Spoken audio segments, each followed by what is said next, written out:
आगे देखते हैं गुलाम वंश या मंगनून वंश के बारे में। तो इल्तुतमिश से शुरू होते हैं। इल्तुतमिश न्यायप्रिय शासक था। शहरों में उसने न्याय के लिए काजी, अमीरदाद जैसे अधिकारी नियुक्त किए। ठीक है। अपने दरबार के बाहर शेरों की मूर्तियों से लगी जंजीर स्थापित करवाई, जिनके जिनमें अनेक घंटियां लगी थी, ताकि कोई भी पीड़ित आए उसे तुरंत सूचना मिले। ठीक। फिर एक सन आती है 1235 ईस्वी में। ग्वालियर का अभियान में इल्तुतमिश ने अपने पुत्रों की बजाय अपनी पुत्री रजिया को उत्तराधिकारी घोषित किया। ठीक। तो अगर पूछा जाएगा तो किस अभियान में इल्तुतमिश ने अपने पुत्रों को जगह पर अपनी पुत्री को जो है उत्तराधिकारी घोषित किया, तो कहते हैं ग्वालियर का अभियान हुआ करता था वो। फिर आगे देखते हैं इल्तुतमिश का उत्तराधिकारी, लेकिन बाद में रजिया नहीं बनी। इल्तुतमिश के बाद कौन बना? रुकनुद्दीन फिरोज को बनाया गया। रजिया ने इसकी हत्या करवा दी और स्वयं गद्दी पर बैठ गई। फिर देखते हैं मध्यकाल की प्रथम महिला शासिका रजिया सुल्तान।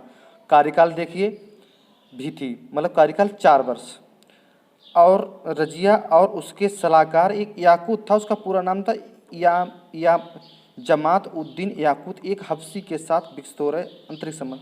क्या होता था कि रजिया जो है इससे प्रेम करती थी, उसका नाम था याकूत था, वैसे ऐसे आप समझिए। लेकिन याकूत का था एक अफ्रीकी मुसलमान था, मतलब तुर्क नहीं था, तुर्क मोहम्मदन नहीं था। इससे क्या होता है, जो तुर्की लोग हुए वो नाराज हो गए। तो क्या भाई बन रहा है, एक याकूत एक अफ्रीकी गुलाम था, वह तुर्क नहीं था। प्रेमी होने के कारण रजिया ने उसे बहुत बड़ा पद दे दिया। उस पद का नाम था आमीर ए आखुर, पद पर नियुक्त कर दिया। ठीक। अब रजिया से सारे लोग नाराज हो गए, क्योंकि वो गैर तुर्क है।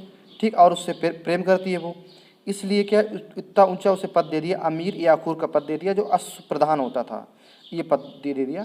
तब क्या था, तब भटिंडा के सूबेदार अल्तुनिया ने याकूत को मार दिया, या कह सकते हैं इसने विद्रोह कर दिया। फिर विवश होकर रजिया ने अल्तुनिया से शादी करनी पड़ी। फिर आते हैं इसके बाद में बलबन। बलबन ने 1266 से लेकर 1287 ईस्वी तक सुल्तान के रूप में दिल्ली सल्तनत की बागडोर संभाली। तो बलबन का कार्यकाल पूछा जा सकता है। उसे उलूग खां के नाम से जाना जाता था। बलबन का दूसरा क्या नाम था? उलूग खां के नाम से जाना जाता था। उसका वास्तविक नाम बाउद्दीन था। ठीक। इल्तुतमिश की भांति वह भी एक इलवरी तुर्क था। आपसे पूछा जाता है क्या यह तुर्क था? अब हाँ, अब बलबन एक इलवरी तुर्क हुआ करता था। ठीक। बलबन बचपन में ही मंगोलों द्वारा पकड़ लिया गया। ठीक।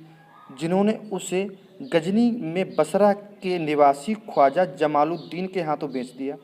1232 ईस्वी में उसे दिल्ली लाया गया, जहां इल्तुतमिश ने उसे 1233 में ग्वालियर विजय के पश्चात उसे खरीदा। उसकी योग्यता से प्रभावित होकर इल्तुतमिश ने उसे खसदार का पद दिया। तो पूछा जाता है इल्तुतमिश ने कौन सा पद दिया, तो कहेंगे खसदार का पद दिया। रजिया के काल में वह अमीर ए शिकार के पद पर पहुंचा।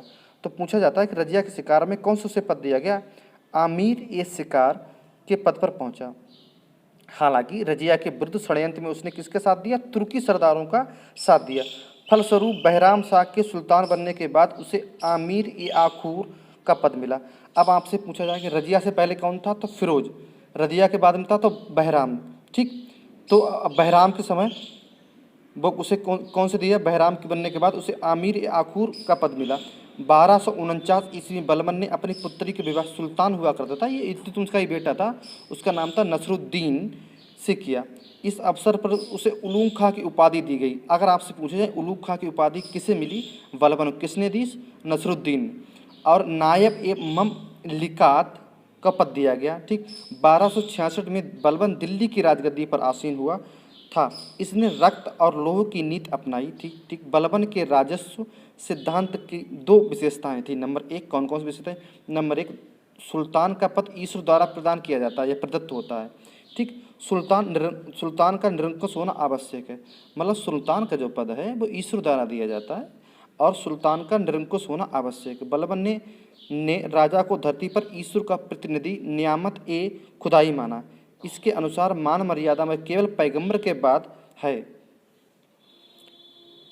बलबन ने राजा को जिल्ले इलाही या जिल्ले इलाही, जिल्ले अल्लाह या जिल्ले इलाही अर्थात ईश्वर का प्रतिबिंब बताया है। ठीक है।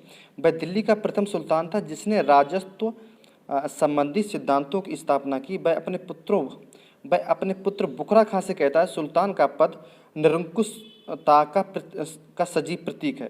तो पूछा जाता है राजा को जिल्ले अलाई या जिल्ले अल्लाह किसने कहा, तो कहते हैं बलबन ने, या बलबन के लिए कहा जाता है। ठीक।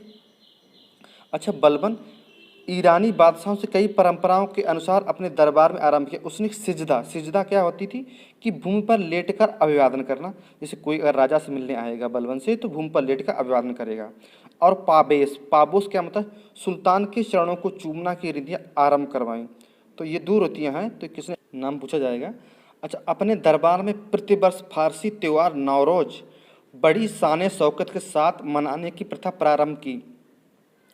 तो देखो, एक आएगा सिजदा, बलबन क्या होता था, भूमि पर लेटकर अभिवादन करना। फिर दूसरा आएगा पाबोस, क्या होता है, सुल्तान के पैरों को चूमना। उसके बाद में नौरोज एक त्यौहार होता था, वो किससे लिया था, वो लिया था फारसी, मतलब फारसी त्यौहार है ये। फिर क्या, वो आगे देखते हैं, ये उसने तीन तीन प्रथाओं को आरंभ किया।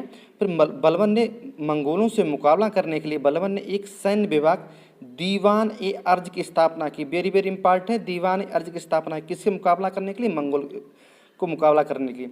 बलबन ने अपना सेना मंत्री दीवान ए अर्ज इमाद उल मुल्क को बनाया। वेरी इंपॉर्टेंट देखें जाए तो इमाद, उसका क्या नाम था, इमाद उल मुल्क को बनाया, जो अत्यंत ईमानदार परिश्रमी व्यक्ति था। बलबन ने उसे वजीर के आर्थिक नियंत्रण से मुक्त रखा ताकि उसे धन की कमी ना हो। ठीक, ये बलबन के बारे में। अच्छा, कुछ क्वेश्चन भी हैं, इसके आंसर देना है। जैसे क्या, चंदावर का युद्ध कब हुआ था, ये बताना है कि चंद्र युद्ध कब हुआ था, उसकी सन बतानी है। ठीक है। फिर दूसरा क्वेश्चन है, दिल्ली सल्तनत का प्रथम सुल्तान कौन था, दूसरा क्वेश्चन। तीसरा क्वेश्चन है, इल्तुतमिश ने बिहार का सूबेदार किसे नियुक्त किया। ठीक है। चौथा क्वेश्चन है कि कुतुब मीनार का निर्माण किसने शुरू किया। तो कुतुब मीनार का निर्माण किसी ने किया, उसका नाम बताना है। ठीक है। हालांकि उसे कुतुब मीनार में तीन लोगों का योगदान है, तो उसमें आपको बताना है केवल शुरू करने वाला व्यक्ति का नाम बताना है। ठीक है। अब वीडियो डेली आएगी, किसी वजह से प्रॉब्लम में फंसा हुआ था। ठीक है, धन्यवाद।